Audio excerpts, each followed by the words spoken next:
अवधूत चिंतन श्री गुरुदेव दत्त. श्री स्वामी समर्थ महाराज की जय. श्री गुरुदेव दत्त. हे सगळ्याच ताईदादांना माझा नमस्कार. कारण की मी एक छोटासा अनुभव तुमच्यासोबत शेअर करते. कारण की मला गुरुचरित्र पारायण हे करायचंच होतं आणि गुरुचरित्र पारायण करायच्या वेळेस नेमकं काय लागतं काय नाही हे मला माहिती नव्हतं. त्याच्यामुळे मी गुरुचरित्र पारायण करायच्या वेळेस मी मोबाईलवरती काही व्हिडिओ बघितले आणि त्यानुसारच मी गुरुचरित्र पारायणाला सुरुवात केलेली. आदल्या दिवशी मी तिथं केंद्रामध्ये जाऊन संकल्पसुद्धा ठेवून आलेली होती आणि घरी येऊन मी सगळी तयारी केली. रस्त्याने येताना फुलं वगैरे फळं ते सगळं घर अख्खं स्वच्छ केलं मी. आणि त्याच्यानंतर मी गुरुचरित्र पारायण मला म्हणजे 12च्या नंतर मांडायचं होतं. पण मी एक असा विचार केला की मी सकाळीच गुरुचरित्र पारायणाची मांडणी हे करेल आंघोळ करून मग त्याच्यानंतर मी झोपली आणि मला गुरुचरित्र पारायण हे मांडायचं होतं. आणि मी विचार केला की मी सकाळी 4 वाजता उठेल, पण मला जाग आली ही 5 वाजता आणि ती मला उठवलं माझ्या मिस्टरांच्याच आवाजामध्ये मला उठवलं की उठ, तुला गुरुचरित्र पारायणाची मांडणी मांडायची नाही आहे का? तर मी म्हटलं हो उठते मी. पण मी नंतर त्यांना सकाळी विचारलं की तुम्ही बरं झालं मला सकाळी लवकर उठवलं. तर ते मला बोलले की मी तुला नाही उठवलं, मी तुला उठवलंच नाही. तर मग मी बोलले की सकाळी मला कोणी उठवलं असेल मग? तर हे बघा, स्वामी समर्थांच्या मनामध्ये जर असलं की आपण एखाद्या पारायण म्हणा, काही सारामृत ग्रंथ म्हणा करायचं जर मनात असलं समर्थांच्या पण, तर आपण ते करू शकतो. मलासुद्धा जाग नाही आली होती, तरीसुद्धा मला स्वामी स्वतः उठवायला आले आणि स्वतः स्वामींनी मला ते करणं मांडणी पण करून घेतली आणि गुरुचरित्र हे ग्रंथ पण वाचून घेतला. पण गुरुचरित्र ग्रंथ मांडणी झाल्याच्या नंतर वाचले मी. मला जसं मी मोबाईलवरती बघितलं होतं तसं मी ते केलं. पण हळूहळू मला स्वामींच्या म्हणजे दिव्यामध्ये चमत्कार दिसून आला. काही म्हणजे स्वतः पण आपल्याला माझ्या इथं एक माझा कुत्रा म्हणजे डॉगी आहे, तर तो डॉगीसुद्धा मी गुरुचरित्र पारायण हे वाचत असताना माझे मिस्टर झोपलेले असताना माझा डॉगी माझ्या म्हणजे तिथंच बसायचा की घरामध्ये कोणालाही येऊ द्यायचा नाही आणि तो स्वतः गुरुचरित्र हे पारायण माझं ऐकायचा. कारण मी कधी असं विचार करत होते की हे बघा, आपल्याला मुख्य जनावराला आपल्याला असं वाटतं समजत नाही, पण हो त्यांना समजतं. जेव्हा पण मी काहीतरी ग्रंथ वाचत असते तेव्हा माझ्या डॉगी माझ्याजवळ येऊन बसतो. तर मी असं करता माझी म्हणजे परिस्थिती माझी खूप बिकटच होती. कारण की मिस्टरांचं कामामध्ये पण जास्त बिझनेस त्यांचा होत नव्हता आणि घरामध्ये पैसे पण थोडे कमी प्रमाणातच येत होते. तर मी एक तेलाचा दिवा लावला आपल्या गुरुचरित्र पारायणाच्या आणि एक गाईच्या तुपाचा दिवा लावलेला होता. पण झालं असं की तेलाचा दिवा मी लावला, तेल तर मी कसंही ॲडजस्ट करत होती आणि तूप माझ्या मिस्टरांनी मला म्हणजे 500 तूप तर आणून दिलं होतं.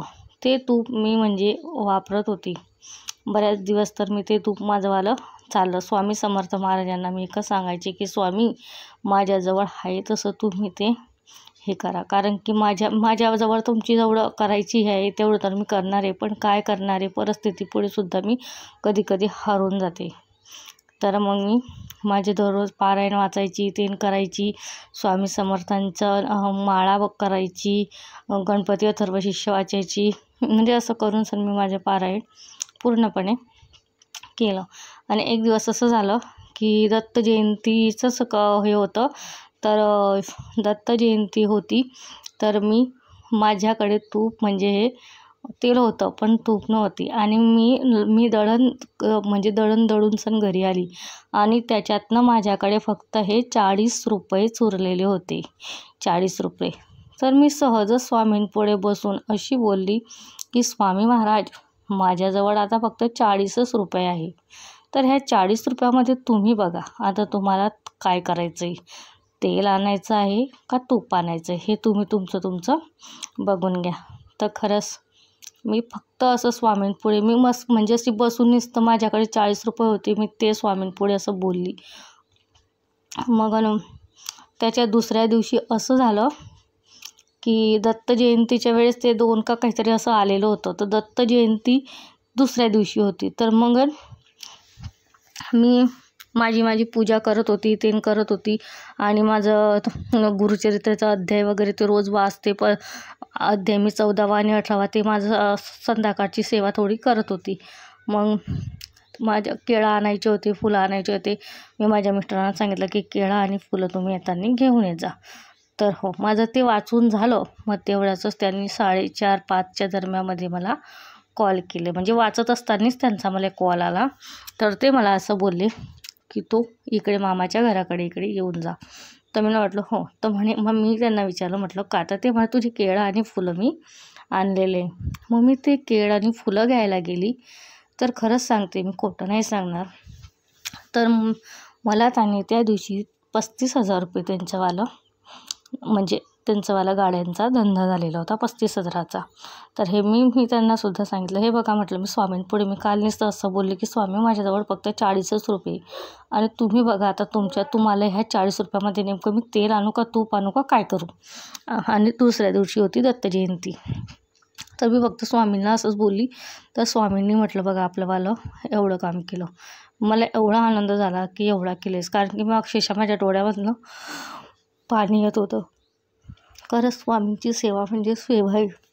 आपण स्वामींची सेवा जर मनापासून जर केली तर आपल्याला स्वामी समर्थ महाराज नक्कीच फळ देतात. पण वेळ लागतो. कोणतीही गोष्ट आपण म्हणतो की आज केली ना उद्या झालीच पाहिजे, तसं नाही होत. पण आपल्याला मिळतो म्हणजे मिळतो. मग त्याच्यानंतर मी ते पैसे जसे आणले तसे मी माझ्या स्वामींपाशी ठेवले आणि मग ते पैसे तसेच राहू दिले. तशीच मी म्हणजे आपल्या केंद्रामध्ये पण जाऊन आली. तिथं केंद्रातले पण पाया वगैरे पडून आली. आणि मग मी माझ्या दुसऱ्या दिवशी मी माझं ते स्वामी समर्थांचं उद्यापन असं ते करून टाकलं. मग ते केल्याच्यानंतर ब्राह्मण आणि ते त्यांनासुद्धा दानदक्षिणा मी दिली. पण खरंच आणि मी मंदिरात गेल्याच्यानंतर तिथंसुद्धा महाराजांनी, मी तर त्यांच्यासोबत काही बोलली नव्हती की मंदिरामध्ये ते पुजारी असतात ना केंद्रामध्ये, त्या दादांना मी काहीही बोलली नव्हतो महाराजांना. पण मी माझी तिथं बसलेली होती आणि ते एक आमच्यासारखं एक दुसरे पण जोडपं म्हणजे तिथं बसलेलं होतं, दोघं नवरा बायको, आणि आम्ही पण एका साईडला बसलेली होती. तर हे बघा महाराजांनी त्यांनी स्वतः मला त्या पंडितनी मला स्वतः असं बोलवलं आणि मला म्हणे की ताई हे तुमची ओटी करा म्हणे. आणि त्या ओटीमध्ये मला आपल्या साक्षात स्वामी महाराजांचा हार असतो त्यांनी घातलेला, तो हार, झेंडूच्या फुलांचा हार माझ्या ओटीमध्ये त्यांनी टाकला. हे बघा चमत्कारच आहे का नाही? आपण स्वामी समर्थांपुढे आपल्या काय म्हणतो ना, आपले म्हणजे काय असतं. मला वाटलं पण नव्हतं की स्वामींच्या गळ्यातला हार मला मिळेल म्हणून. पण खरंच सांगते मी जेव्हा सुद्धा स्वामी समर्थांपुढे काही बी प्रश्न असं बोलते तर माझीवाली काहीही इच्छा स्वामी समर्थ महाराज पुरी करतात. आणि मी आधी म्हणायची की हा पण स्वामी समर्थ असं करतो, पण स्वामी खरंच आहे का नाही स्वामी, असं मला कधी बऱ्याच वेळेस असाच प्रश्न याचा करत होती मी. पण आता आहे ना माझा एवढा पूर्णपणे स्वामी समर्थ महाराजांवरती एवढा विश्वास बसलेला आहे ना की हा खरंच स्वामी समर्थ महाराजांचं ते वाक्य आहे ना, हम गया नहीं हम जिंदा है, तर ते वाक्य खरंच आहे. एखाद्या वेळेस आपल्या स्वामी समर्थांच्या मंत्राची एक माळ जरी केली तर किती अशांतपणे वाटतं. असं वाटतं नको नातेवाईक, नको काहीही नको, आपल्याला फक्त स्वामी समर्थ महाराज पाहिजे. बस हे सगळे नातेगोते हे मतलबी असतात. पण आपली स्वामी आई ही कधी मतलबीपणा आपल्यासोबत करत नाही. ते आपल्याला दुःख तर देतेच. ती दुःख आपल्या आईला माहिती की कोणाकडनं सहन होईल आणि कोणाकडनं सहन नाही होणार. त्याप्रमाणेच आपली आई आपल्याला दुःख देते. जास्त जर आपल्या आयुष्यामध्ये दुःख असलं तर आपली आई ती निवारण्याचा प्रयत्नसुद्धा करते आणि सहन करायची ताकद असली तर आपल्याला सहन करायला लावते. आणि एखाद्या वेळेस जर आपल्याकडनं कोणतीही गोष्ट जर सहन नाही झाली तर तिथं आपली आई कोणत्याही रूपामध्ये आपल्याजवळ येते. माझा स्वतःचा अनुभव आहे. तर मी सगळ्यांना एकच सांगायचं आहे माझं, सगळेजणांनी स्वामी सेवा करा, स्वामी सेवेकरी बना. कारण की स्वामींची सेवा करत असताना आपल्याला कोणतंही दुःख आपल्या आयुष्यात येणार नाही. आपले स्वामी समर्थ महाराज आपलं सगळं काही निवारण करून टाकतील. कारण स्वामी समर्थ महाराज प्रत्येकांवरती प्रेम तेवढंच करतात आणि आपण पण आपल्या स्वामी आईवरती खूप प्रेम करतो. आपल्या आईपेक्षा, वडिलांपेक्षा जास्त आपण तिला मानतो. म्हणून म्हणते की सगळं काही स्वामींवरती सोडून द्या. स्वामी आहे तर सगळं आहे.